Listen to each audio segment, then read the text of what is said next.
airport lounges. Let's discuss them.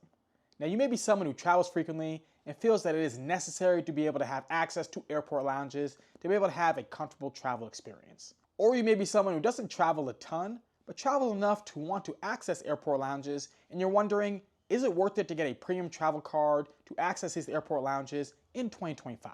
Now, there are many airport lounges, so to lump them all together would be like lumping all hotels together. Clearly, there are some that are better than others. The last airport lounge that I visited was the Capital One Lounge at DFW. And to access this lounge, you need to have a Capital One Venture X card. This card, in my opinion, is the best premium travel credit card for the vast majority of people. Now, I'm someone who's been to quite a few lounges around the world, and I will say that the Capital One Lounge at DFW is one of the best lounges in the United States. Now, I will admit that before entering this lounge, I didn't have that high of expectations. Like, I thought that this lounge would be at most on par with the Centurion Lounge, but I figured it ended up being a little bit below it, given the fact that to access this lounge, you only need the Capital One Venture X card that has an annual fee of $395 as compared to American Express with their annual fee of being $695 for the Platinum card. But this lounge exceeded all of my expectations. The food options were not only greater, but it also tasted better than any Centurion Lounge that I've ever been to. The space of the lounge is pretty big, and there's so many different spots to be able to charge my devices. I liked how the bar was set up, and I also liked how friendly the bartenders were. It felt a lot more like I was at a local bar down the street here in Los Angeles as compared to just an airport bar. I was super impressed with this lounge. I remember getting up to grab seconds for my meal and thinking to myself, wow, I think that this food is pretty good. I wish there was just a few more options. And then I realized on the other side, there was a whole nother offering of different options for food. There's tons of natural light coming in and you can watch the planes. It's a great domestic lounge. And when I was leaving to go board the plane, I noticed the grab and go section that was there at the exit. Now, I'm not sure if this grab and go section is only supposed to be for people who aren't able to access the lounge and just grab the food and go over to the plane. So maybe I wasn't supposed to grab this food, but I did anyways. And when I landed in Los Angeles, I ended up eating the sandwich that I grabbed, and it was a fine sandwich. I highly recommend, if you were flying through DFW, to access the Capital One Lounge because you will not be disappointed. Now, if you don't happen to have the Capital One Venture X card, I will have referral links in the description box down below. And if you do decide to use my links to sign up for this card, it does really help out the channel, and I'll be incredibly thankful for your support. Now, the way I just described the Capital One Lounge, there's probably a lot of people thinking, okay, I am sold. I want to get the Venture X card because I want to be able to access this lounge and have a comfortable place to sit, and also free drinks and really good food all before my departure. And while it is great to be able to access all this, the number one issue right now when it comes to these type of lounges is going to be overcrowding. Because the way that you were able to easily see that it makes sense to spend $395 to be able to access this lounge, thousands and thousands of other people have also figured that out. And what they're doing is they're trying to access this lounge at the exact same time that you are. And when this overcrowding happens, you're going to have to wait to access this lounge. So that time that I was flying through Dallas, when I was walking up to the lounge, I noticed that there was a line. And all the people in the line were giving the front desk people their phone number, so they could end up getting a text message for when the lounge was going to be available for them to be able to access it. I remember there was one guy who was really angry, and he was pointing at the woman and telling the woman he was going to cancel the card because he's spending all this money to be able to get this card to access the lounge, and now that he's here, he's told he has to wait a little bit over an hour to be able to get into the lounge. So while it is a great lounge to be able to get into, it also can end up being really frustrating when you try to get into the lounge and you hear that there is a wait list. Now, I will admit that it is annoying if you're expecting to be able to access this lounge, but then you're told you have to wait like an hour or more. But please be nice to the people at the front desk, because that woman isn't the one who's handing out these cards like they are Skittles. That's Capital One who is to blame, not the woman at the front desk, so don't yell at her. But yeah, I had to wait about an hour to be able to access the lounge, but I had a phone call that I was talking most of the time during it anyways, plus my flight was delayed about 3 hours, so I was gonna get into a lounge eventually. But the inability to be able to get into these lounges, even after you've met the requirements to be able to access these lounges, has been becoming greater and greater lately. And this is what brings up the question of whether or not airport lounge access is worth it in 2025. I think of it a little bit differently. Say you happen to be someone who travels domestically a lot, and you happen to have a bank card that gives you access to an airport lounge, and you're expecting to be able to access this lounge at the exact time that you arrive. If this ends up being you, unfortunately, you're gonna end up being pretty disappointed because that's not gonna end up being the case a lot of the time. The way I navigate this and tell other people to navigate this is to change their expectations. If you have an international first class ticket and when you arrive to the airport, you're expecting immediately to get access to the first class lounge, well, that should be your expectations because you have a very expensive international first class ticket. But say you happen to be flying domestically out of a major airport and you're expecting to get access to a Priority Pass lounge because you have a Priority Pass card, we should also have the expectation to be waiting because there are a lot of other people in the United States who have a Priority Pass card. The way I look at it is that there are different levels. And at the lower levels, it's not only that you're gonna have to wait, but also how much time you may end up having to wait. Whereas at the higher levels, you most likely aren't gonna be waiting at all. At level 1 is going to be Priority Pass. And with Priority Pass, it's going to be the most likely that you're gonna have to wait, and also chances are the longest time you're gonna have to wait. At level 2, it's going to be bank card lounges. And this is gonna be lounges such as the Centurion Lounge, the Chase Sapphire Lounge, or the Capital One Lounge. Something that I've noticed about these lounges is that it really depends on where they are.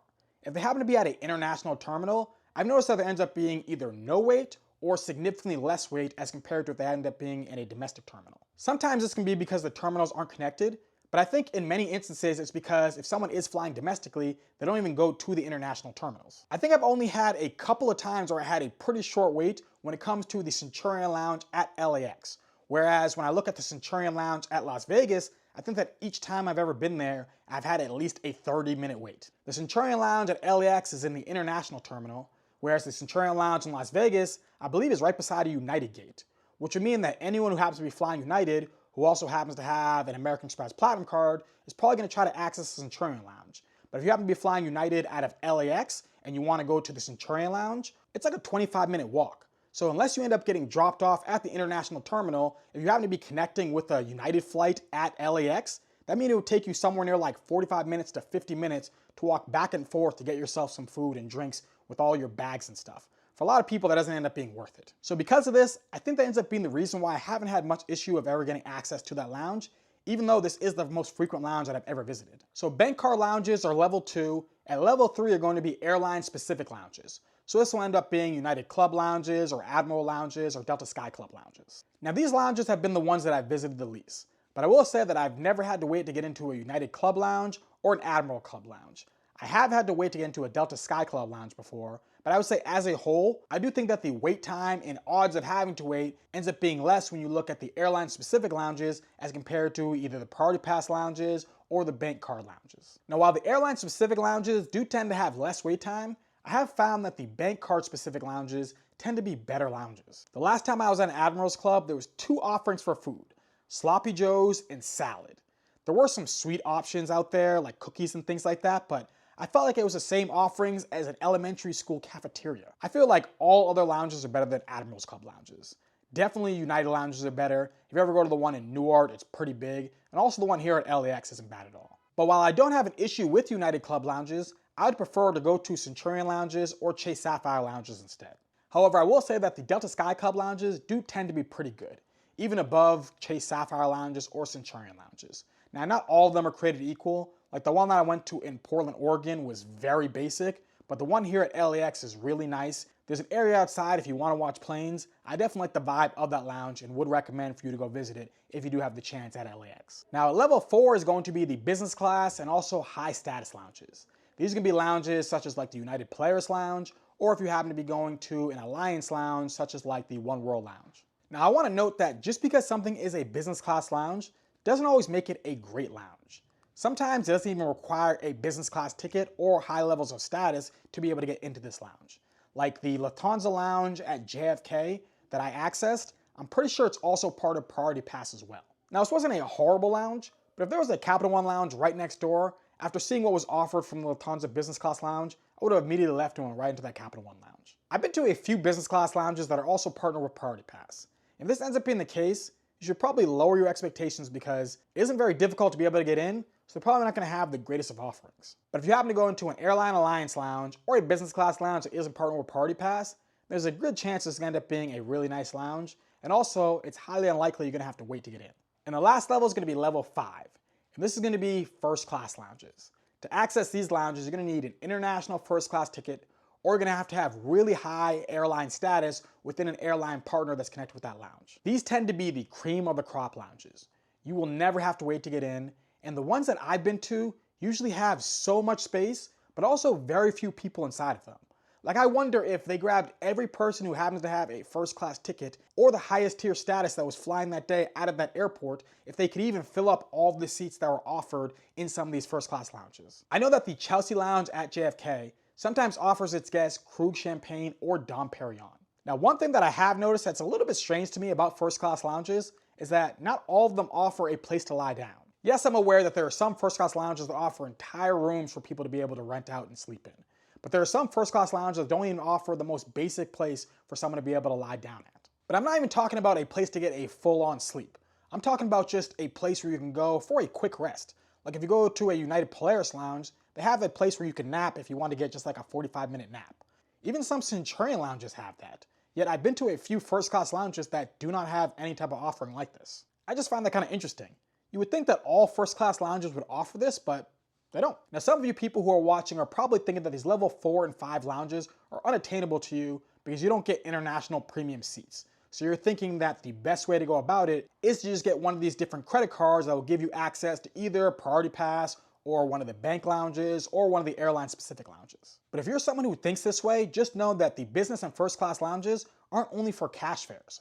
So if you happen to be booking these flights with points, you still can get access to the business and first class lounges. And with this being the case, you may not even need an American Express Platinum card or a Chase Sapphire Reserve card to get yourself access to lounges because you can get the access to the lounge that you want because you happen to be booking these premium seats with your credit card points. I've been thinking about ditching my American Express Platinum card lately because I don't like giving American Express $700 each year, and I've been accessing their lounges a lot less lately. A lot of times when I do want to access an airport lounge, it ends up being for an international flight, and with these international flights, I typically end up booking with points for a premium seat, so I already get lounge access from those points bookings. I mean, I still could access the Centurion Lounge at my home airport, but I just don't do it very much anymore. Since I have Clear and also TSA PreCheck, I just speed past security, and I don't tend to spend a lot of time at my home airport very much. I do spend time at airports when I travel because I do want to get there earlier and I don't know where the gate is, but at LAX, I know where everything is, so I don't really have an issue showing up right before departure. Everyone has different lounge needs, but I'm really starting to think that the best way to go about it is getting the Venture X card to get access to the Capital One Lounge and also Priority Pass for under $400, and then when you're traveling internationally, just book premium seats with your points and be able to get the lounge access that way. And then when you are international, that Priority Pass is going to work out really well for you at the different international lounges. For me, it's interesting how my travel has evolved. Like when I first started traveling, I would show up 3 hours to the airport because that's what everyone said that you should do. And then after I realized you didn't have to show up that early, I would show up like an hour or 30 minutes before my departure. I would never buy food at the airport, and I didn't think that airport lounge was even worth it. And then I got the United Explorer card, which came with 2 club access passes. And this was the first time I ever accessed an airport lounge. I remember showing up early to the airport and thinking to myself, wow, this is pretty nice to be able to access all of this and not have to pay any additional money. And then the American Express Platinum card had a super high welcome offer, and I felt like I had to get it. So I got the American Express Platinum card, and I remember the first time accessing a Centurion Lounge. I was flying over to Alaska to go visit my brother, and I had a layover in Seattle. And my stomach was rumbling on the plane, and as soon as we touched down, I was like, I gotta go to the bathroom. So I sprinted over to the bathroom, and when I got into the bathroom that was packed with people, I opened the stall, and it looked like someone blew up the toilet. It was disgusting. So I left that bathroom, went over to the Centurion Lounge, and I remember it being spotless. I don't know about you, but being able to release my bowels in a spotless bathroom that is quiet is a premium that I'm willing to pay good money for. In this year of having the Platinum card, I didn't have issues getting into any Centurion Lounges, and Priority Pass lounges were also not too hard to get into as well. Like I remember at this time, Alaskan Airlines still had their lounges a part of Priority Pass, which unfortunately isn't the case anymore. This was during my travel journey where I was having fun traveling to different cities throughout the United States. I would just go there for a couple days on a weekend that I had free, but I had a great time doing this and I always had easy access to be able to get to the lounges. But then as time went by, I started noticing that there was longer wait time to access these lounges. So I remember having to wait a long time to try to get into the lounge in Phoenix, end up just not even getting into it. I always had to wait at Las Vegas, and also in Dallas they made me wait as well. Now if you watch my channel or follow me on Instagram, you may be under the illusion that I travel internationally in business and first class to different places every single weekend, but that's just not the reality. I've traveled internationally in economy to Europe and also to Asia. And at the time that I was doing this, being able to have the American Express Platinum card was really good because it still gave me lounge access when I was in these different destinations. But fortunately for me, in the last year, All my international flights have been in a premium cabin. And because of this, I have barely accessed any Centurion Lounge in the last year. So is airport lounge access worth it? Well, for me, I would say yes, but you really have to think about how you like to travel. Do you live in a small airport and you need to connect all the time? Well, if you want to make your travel experience better, then it's probably going to be best to get yourself some type of bank card to be able to access the lounge while you're waiting around for your second flight. The more I travel internationally in premium cabins, the less I feel the need to have any credit card that gives me lounge access. I still like the Venture X card because it has a net zero annual fee. So because of that, I don't have an issue with having that card. But if the Venture X went up to being $550 or $600 a year, I would definitely be questioning whether or not I should be keeping that card in my wallet. But just remember to keep your expectations in reality if you're trying to access an airport lounge. If you happen to have an international business or first class ticket, then you shouldn't have to wait to be able to access that lounge, and you should be able to go in and have a great lounge experience. If you happen to be traveling and you don't have an international premium ticket, and you want to be able to get quicker access to an airport lounge, then look at getting one of the airline-specific club lounges. And while the bank card lounges may end up being better than the airline-specific lounges on average, just be prepared to wait if you happen to be going to one of these different lounges, such as the Centurion Lounge, or the Sapphire Lounge, or the Venture Lounge. It's probably going to be a 25% chance that when you go to the door, you may end up having to wait. If you only happen to have Priority Pass, you're probably going to have more than a 50% chance that when you go to the door, you're going to have to wait, at least domestically. But if you're someone who buys food at the airport more than 5 times a year, look at ways to be able to access airport lounges. But hopefully you enjoy this video. Let me know in the comment section down below, what are your thoughts about airport lounges and what are your favorite ones to access? Now, if you happen to have any questions, you can also drop that in the comment section down below. I'll do the best I can to answer it. If you happen to be interested in any cards, check my referral links in the description box down below. If you do decide to use any of my links, it does really help out the channel, and I'll be incredibly thankful for your support. If you want to become a Points Miles booking expert, go to Point Shovel 101 to purchase my course. After completing my course, you will feel confident with booking business class and first class flights all over the world. If you happen to really like this video, do me a favor, hit that like button, hit that subscribe button, share this video, and have a beautiful rest of your day.